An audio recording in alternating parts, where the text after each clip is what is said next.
Chandur railway तालुक्यातील ग्रामीण भागातील विद्यार्थ्यांच्या वतीनं चांदूर रेल्वे आगार व्यवस्थापक साहेब यांच्याकडे आम्ही निवेदन सादर केलं।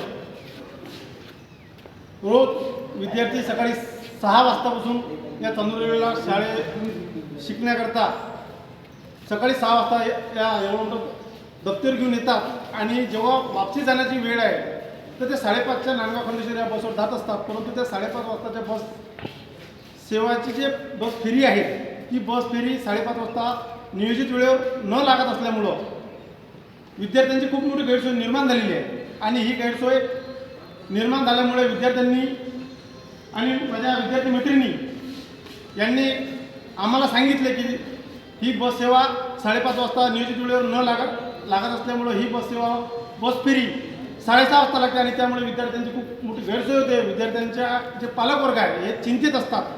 त्यामुळं आज आम्ही चांदूर रेल्वे येथे माननीय आगार व्यवस्थापक साहेब यांच्याकडे निवेदन सादर केलं आणि त्यांना आग्रहाची विनंती केली की ही बस सेवा नियमित वेळेवर नियोजित वेळेवर सुरळीतपणे 5:30 वाजताच हे उद्यापासून चालू करण्यात यावी ही आमच्या आग्रहाची साहेबांना विनंती केली आणि आम्ही आमचं निवेदन सादर केलं।